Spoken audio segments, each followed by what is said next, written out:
Hi everyone, my name is Alyssa Goodeaux. I am a connection coach, and I wanted to talk about some foundational principles that people mostly I've been hearing it a lot in the Messianic Hebrew Roots movement more than anything else recently.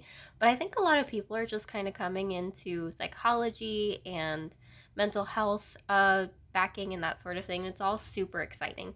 Um, as someone who has been doing coaching and having to learn some of these psychology principles, learning neuroscience for fun because I'm a nerd, from professionals. Haven't gone to school yet or anything like that, but learning from professionals. And then also having gone through therapy for at least a year by myself through various techniques.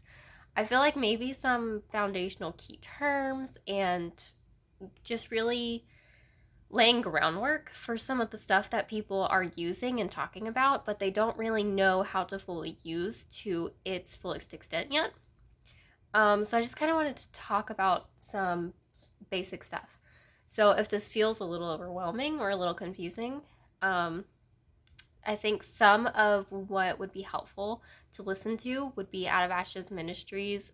Their What Do You Want series is really good and interesting, and this has inspired some of the stuff that I was thinking about. As long as well as Matt Napier's an Emotional God series. I want to say that's what it's called. It's on his playlists. But the more that I listen to some of the stuff that some of these leaders are talking about, I just feel like some of these things might be helpful to other people who are listening. So, with that being said, our identity. We're going to start with identity first. Our identity is shaped by what our beliefs are, and our beliefs are shaped by what our actions are. So we have this list here. And I know I've said before in a previous video, our beliefs lead to our thoughts, and our thoughts lead to our feelings, and our feelings lead to actions. All of that's still true, and this is kind of the same concept. What goes behind beliefs is our identity. So if you're, figuring out what your identity is, well, you can either figure out what it is now, or you can just go ahead and start trying to figure out what you just want it to be. Figuring out both can kind of help you figure out point A to point B, and that's really what a lot of my job is with coaching, is where are you at now and where do we need to get you and how do we get you there. So we look at big picture goals and then we start breaking it down into smaller goals, because that's the only way that you're going to move forward. You can't do it all in one night, and you're not supposed to. So if you're giving yourself a hard time, please don't. You're perfectly on the right track. This is going to be hard. Just embrace it and ride the roller coaster. It's okay. You're going to get there. But that being said, with all of this in our minds, we want to start going toward point B, right? We want to start changing who we are. Once you sit back and you start evaluating what your current actions are to figure out what your identity is now, you can start breaking down what your values are, for example.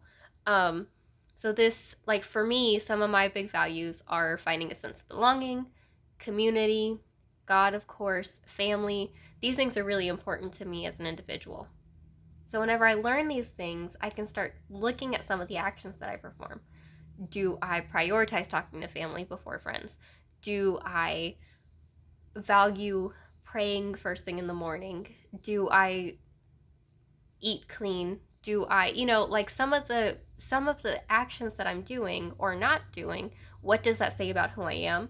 Does that align with the values that I have? And if they don't, how can I start to change those? Well, one of the most helpful things that you can do to start changing the things that you do and you think about is CBT. CBT is called Cognitive Behavioral Therapy, and it stands for that. And this triangle is probably one of the most helpful things that you can do to start changing any behavior that you have. It's more about situational things. So you have to bring in awareness. You have to start noticing the things that you do, the things that you say, the things that you feel, in order to start changing these things.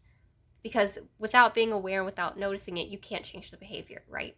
So this can help. This is why having somebody to help you along the way, somebody who's going to be honest with you, somebody who can give an outside perspective, can really help, because you don't know your blind spots, and that's just the reality for everybody. So Something important that I want to talk about, though, is this CBT triangle is filled with feelings, thoughts, and actions. And I feel like something really important that believers in general have a hard time talking about is feelings, because they're scary, right? So much of scripture talks about how deceitful our heart is and how we can't trust it, and that's that sort of thing. But scripture also says a lot of wonderful things about the heart. And I think what needs to be brought into balance is just realizing that feelings are God-given. We are created in his image, and God is an emotional being, as hard as that is for us to wrap our heads around. He is. And we are also emotional beings who have feelings. And so what can we start talking about whenever it comes to feelings? Feelings, I like to think of them and describe them as sensations, because sometimes it can be like really abstract to kind of imagine what emotions are. But just think about them as sensations. What kind of sensation do you have in your body whenever you feel anger, when you feel shame, whenever you feel sadness, whenever you feel lonely? Whatever that feels like to you, the sensation that it gives you in your body, this is important, because it's not important to let it control you. You shouldn't be letting it control you. And you should also be treating it like information, because that's what it is. It's trying to tell you something. And by allowing it to do its job, you can then allow it to process through more quickly rather than letting it control you. So it's not about resisting the emotion. It's not about making yourself feel bad for it. It's not about trying to get rid of it without dealing with it. It's none of those things. You should be aware of whatever emotion you're having and interact with it, because it's trying to tell you something. And this is a really hard concept for me to understand. My biggest emotional drawback, anxiety and low self-esteem in general. So anytime I would feel these things, I'd be like, oh my gosh, it's controlling my life and I can't do anything about it. And I'm just like a slave to it, basically. Like you can really get wrapped up in it. And really all it was trying to do was say, hey, these things are not going right in your life and you need to do something about them other than the things that you've been doing. And that's really all they are. Once you start recognizing that, then you can start dealing with it in a different way. So don't be scared of your feelings. They're good. Just start treating them differently. And then that way, whenever they come up, you know how to deal with them. You have a better way of dealing with them. Now, our thoughts. Our thoughts and our feelings can sometimes be confused if you aren't paying close enough attention. So sometimes people will say, you ask them, how are you feeling? And then next thing you know, they're saying, I feel like this person just doesn't care. Well, that's not a feeling, that's a thought. That is the thought that you have about what somebody has or hasn't done. Okay, so how do you become, what do you do with that? You recognize what that thought is, and then you recognize the emotion and the actions that are attached to it. And this is all that you're going to do with every single piece. Every feeling that you have is going to have a thought and an action attached to it. And the point of digging this up is so that way at some point you can break the chain to do something different. And it's in a triangle because they all kind of correlate, and it doesn't matter where you really start. I have a preference of where I like to start because of the way that I operate. But wherever you like to start is perfectly fine. Now, what does this actually look like? So we can start off with the feeling, because it's just sometimes I think that it is easier to start with thoughts or actions because I tend to be more aware of them, and feelings can sometimes be hard to have a word for. So something like an emotional wheel, if you have a hard time with that as well, an emotional wheel can really help you, because you can actually sit there and go through, you can pinpoint oh, I feel sad.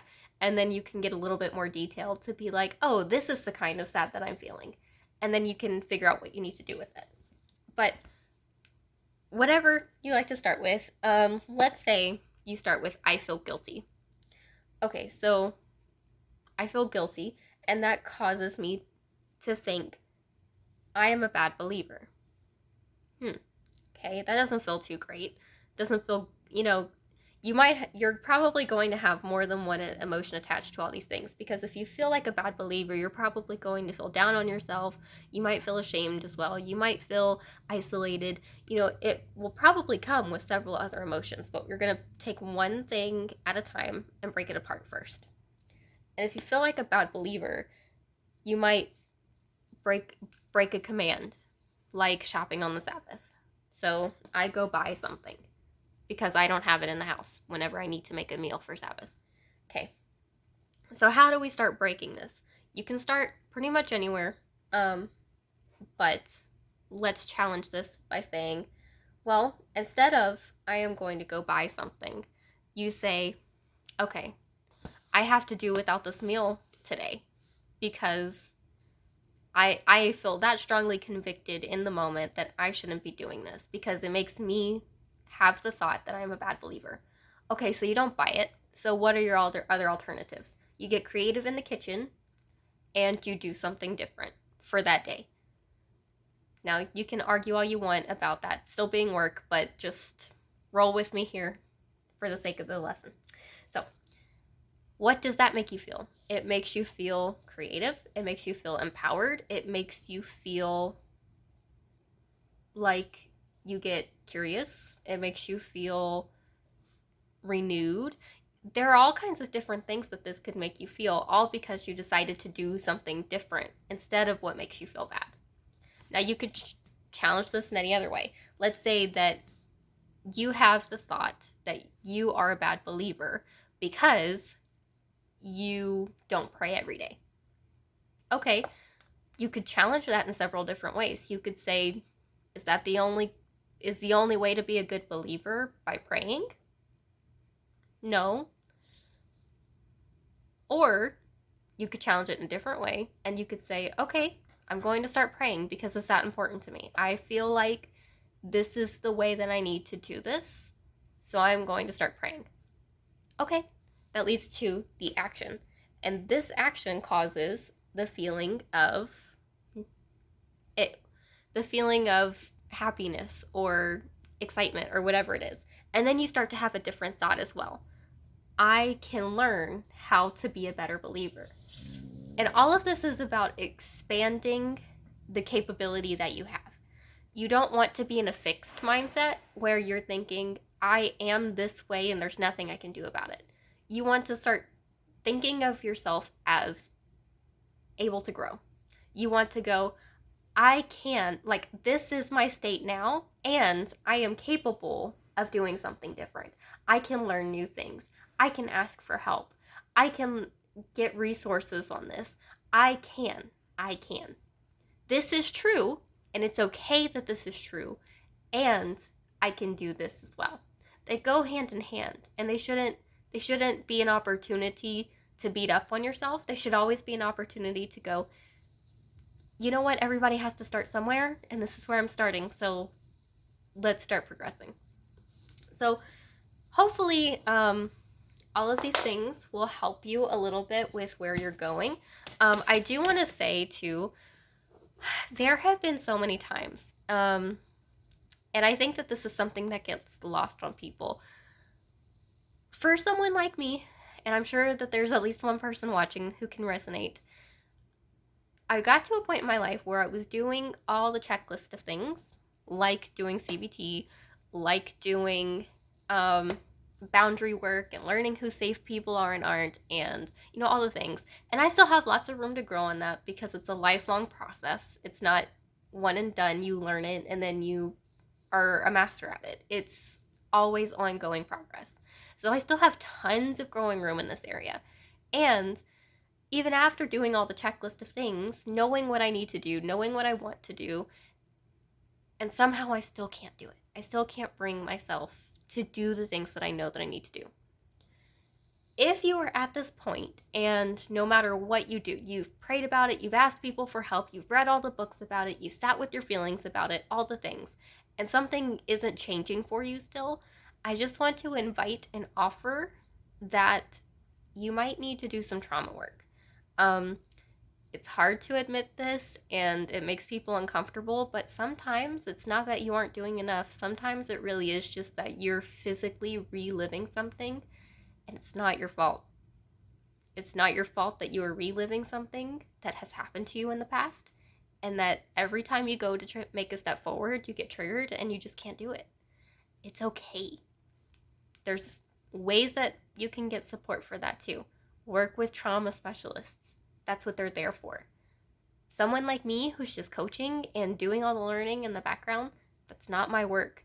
Get a trained professional and work with them, and then they can help you overcome those things, and so that way they don't seem so scary.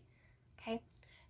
I really feel like more people need to hear about how hard trauma is and about how real it is, and you can do all the praying in the world that you want. You can get all the prayer warriors behind you that you want, and it's not that it's not doing any good, and it's not that God can't do anything that he wants to do and can't do anything, period, because he can. Of course he can. And it's okay to use God-given resources and use people that God has blessed to do this work. Use them. Use the resources that he is giving you and pray for the opportunity to come for healing in all forms. And if you're unsure about it, that's whenever you keep praying about it to say, is this the right decision or do I need to go somewhere else? I hope that's helpful because I know it can bring a lot of shame. But hopefully these things will help you. If you need more clarity, I can make some more videos to keep breaking down more instances because it can be kind of a lot to work with. But just kind of get your mind wrapped around those things. So figure out, look at what your actions are now and look at your values. Those two things will tell you who you are now. And your values can also help point you to who you want to be. And then you can start using the CBT triangle in everyday life instances to start challenging the behavior that you're exhibiting and eventually start changing what that identity looks like over time. Your identity is repeated behavior, and you can change that if you choose to. And if you don't want to, that's also okay. Nobody's forcing you to. It has to be something genuine on your part and genuine that Hashem is moving you toward. All right. Love you guys. Shalom.